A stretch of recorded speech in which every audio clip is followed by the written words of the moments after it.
ಸ್ನೇಹಿತರೆ, ಪತ್ರಿಕಾಗೋಷ್ಠಿಗೆ ತಮ್ಮನ್ನು ಸ್ವಾಗತಿಸುತ್ತಾ ಮಹಾರಾಷ್ಟ್ರ ಭಾರತೀಯ ಜನತಾ ಮತ್ತು ಇದೇನು ಮಹಾರಾಷ್ಟ್ರ ಅಗಾಡಿ ಅಂತ ಮಾಯುತಿ ಅಗಾಡಿ ಅವ್ರದ್ದು ನೇತೃತ್ವ ಅಂದ್ರೆ ಎನ್ ಡಿ ಎ ಒಕ್ಕೂಟ 234 ಸ್ಥಾನಗಳು. ಅದರಲ್ಲಿ ವಿಶೇಷವಾಗಿ ಮಹಾರಾಷ್ಟ್ರದ ಭಾರತೀಯ ಜನತಾ ಪಾರ್ಟಿಯ 133 ಸ್ಥಾನಗಳನ್ನು ಆಯ್ಕೆ ಮಾಡಿದ್ದಾರೆ. ಮಹಾರಾಷ್ಟ್ರದ ಪ್ರಜ್ಞಾವಂತ ಮತದಾರರು INDA ಸಾರಾಸಗಟಾಗಿ ತಿರಸ್ಕಾರ ಮಾಡಿದ್ದಾರೆ. ವಿಶೇಷವಾಗಿ ಮಹಾರಾಷ್ಟ್ರದ ಪ್ರಜ್ಞಾವಂತ ಮತದಾರರಿಗೆ ಭಾರತೀಯ ಜನತಾ ಪಾರ್ಟಿ ನಾವು ಅಭಿನಂದನೆ ಸಲ್ಲಿಸ್ತಾ ಇದ್ದೀವಿ. ಮತ್ತು ಜಾರ್ಖಂಡ್ನಲ್ಲಿ ಅವ್ರದೇ ಪಾರ್ಟಿ ಏನು ಅವ್ರದ್ದು ಒಕ್ಕೂಟ ಇತ್ತು ಅಧಿಕಾರಕ್ಕೆ ಬಂದಿದೆ, ಇದರಲ್ಲಿ ಏನು ಆಶ್ಚರ್ಯ ಇಲ್ಲ. ಆದರೆ ಕಾಂಗ್ರೆಸ್ ಎಲ್ಲ ಕಡೆ ಹೀನಾಯ ಸೋತಿದೆ. ಸೋತಿದೆ ಮತ್ತು ನಡೆದಂಥ ಎಲ್ಲ ಉಪಚುನಾವಣೆಗಳಲ್ಲಿ ಬೇರೆ ಬೇರೆ ಉತ್ತರ ಪ್ರದೇಶ, ರಾಜಸ್ಥಾನ್ ಬೇರೆ ಬೇರೆ ರಾಜ್ಯಗಳಲ್ಲೂ ಸಹ ಅತಿ ಹೆಚ್ಚು ಸ್ಥಾನದ ಭಾರತೀಯ ಜನತಾ ಪಾರ್ಟಿ ಆಯ್ಕೆಯಿದೆ. ಕರ್ನಾಟಕದಲ್ಲಿ 3 ಉಪಚುನಾವಣೆ ಫಲಿತಾಂಶ ಇದು ಮುಂದಿನ ವಿಧಾನಸಭೆ ಚುನಾವಣೆ ದಿಕ್ಸೂಚಿ ಅಲ್ಲ. ನಮ್ಮ ಕಾರ್ಯಕರ್ತರು ಮುಖಂಡರಿಗೆ ವಿನಂತಿಯನ್ನು ಮಾಡ್ತೀವಿ, ಯಾರೂ ಧೃತಿಗೆಡಬಾರ್ದು. ಇದು ಸಹಜ. ಸರ್ಕಾರ ಪರವಾಗಿ ಬಂದಿದೆ ಅವರು ಚುನಾವಣೆ, 3 ಉಪಚುನಾವಣೆ. ಈ 3 ಉಪಚುನಾವಣೆ ಸೋಲಿಗೆ ಮೈನಾರಿಟೀಸ್ ಮತಗಳು ಒಂದೂ ಬರಲಿಲ್ಲ.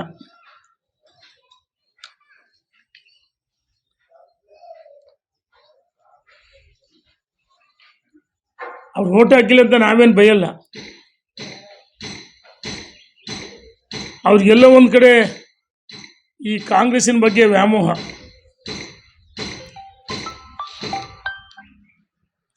ಕಾಂಗ್ರೆಸ್ ಕೇವಲ ವೋಟ್ ಬ್ಯಾಂಕ್ ರಾಜಕಾರಣ ಮಾಡ್ತಾರೆ ವಿನಃ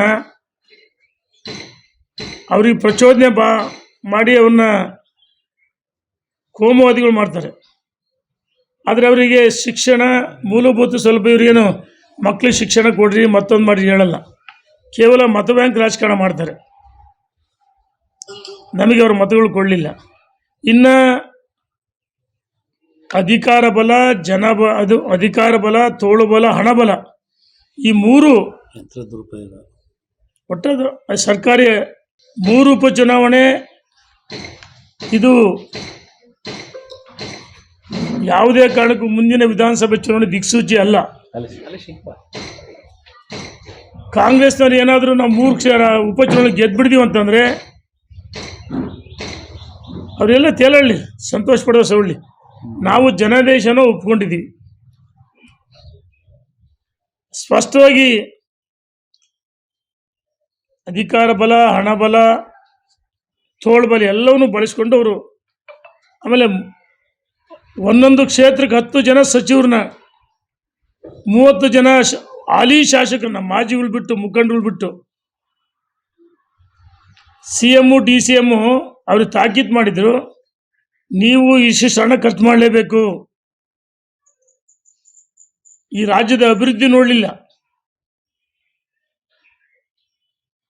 ಅವರಿಗೆ ಕಡ್ಡಾಯವಾಗಿ 10 ಜನ ಸಚಿವರುಗಳು, 30 ಜನ ಶಾಸಕರುಗಳು, ಉಳಿದಂತೆ ಮಾಜಿಗಳು, ಮುಖಂಡರುಗಳು ಎಲ್ಲ ಡೆಫಿಟ್ ಮಾಡಿದ್ರು. ಹಣ ಬಲ ತೆಗೆದುಕೊಂಡು ಚೆಲ್ಲಿ ಗೆದ್ದರು.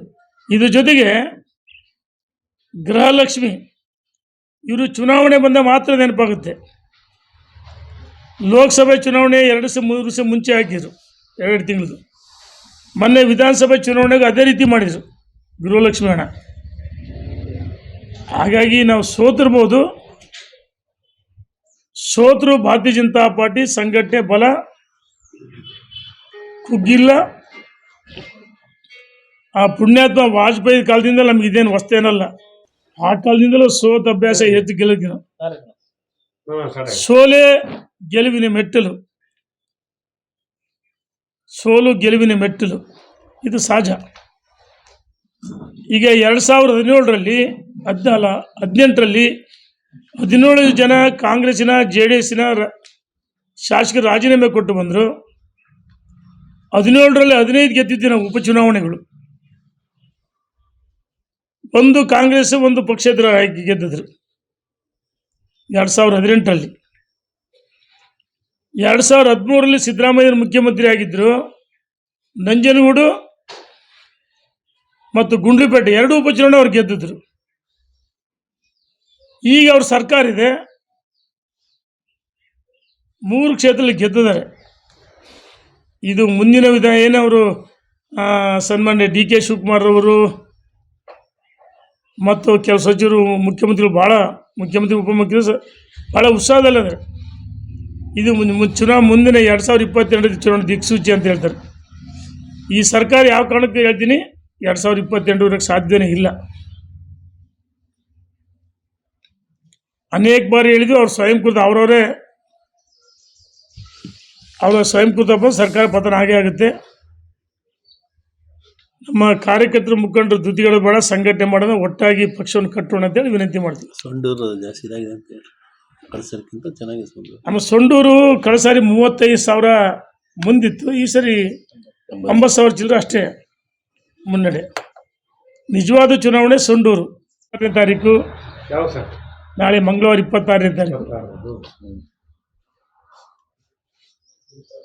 ಸುರದಾ ವೀರೇಂದ್ರ ಪಾಟೀಲ್ ಕಲ್ಯಾಣ ಮಂದಿರದಲ್ಲಿ ಹುಟ್ಟುಹಬ್ಬ ಇದೆ. ಸಹಸ್ರಾರು ಜನ ಸೇರ್ತಾರೆ.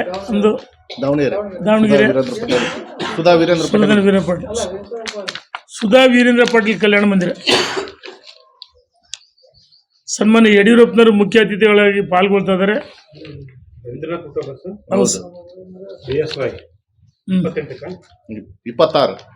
26 ಮಂಗಳವಾರ BSY ಅಷ್ಟೇ. ಇನ್ನುಳಿದಂತೆ ಎಲ್ಲ ಮುಖಂಡರು, ವಿಶೇಷವಾಗಿ ಯಡಿಯೂರಪ್ಪನವ್ರು ಕರಿಬೇಕಂತ ಎಲ್ಲರೂ ತೀರ್ಮಾನ ಮಾಡಿ ಅವ್ರನ್ನ ಆಹ್ವಾನ ಮಾಡಿದ್ದಾರೆ. ಯಡಿಯೂರಪ್ಪನವ್ರು ಆಗಮಿಸಿದರೆ ಪಕ್ಷಾತೀತ ರವೀಂದ್ರನಾಥ್ರವರು ಈ ಜಿಲ್ಲೆಯ ಭಾರತೀಯ ಜನತಾ ಪಾರ್ಟಿ ಕಟ್ಟಿದ್ದ ಭೀಷ್ಮ ರೈತ ಹೋರಾಟಗಾರರು. ಹಾಗಾಗಿ ಪಕ್ಷಾತೀತವಾಗಿ ರೈತ ಬಂಧುಗಳು, ಸಂಘಟನೆ ಪ್ರಮುಖರುಗಳು ಮತ್ತು ಭಾರತೀಯ ಜನತಾ ಪಾರ್ಟಿ ಕಾರ್ಯಕರ್ತರು, ಮುಖಂಡರು ದೊಡ್ಡ ಸಂಖ್ಯೆಯಲ್ಲಿ ಸಾರ್ವಜನಿಕ ಬಂಧುಗಳು ಆಗಮಿಸಬೇಕಾಗಿ ವಿನಂತಿಯನ್ನು ಮಾಡ್ತೀವಿ. ಧನ್ಯವಾದಗಳು. If you like this video, ಬೇಗ ಲೈಕ್ ಮಾಡಿ, ಕಾಮೆಂಟ್ ಮಾಡಿ, ಶೇರ್ ಮಾಡಿ ಹಾಗೂ ಯೋಯೋ ಟಿವಿ ಕನ್ನಡವನ್ನು ಸಬ್ಸ್ಕ್ರೈಬ್ ಮಾಡಿ.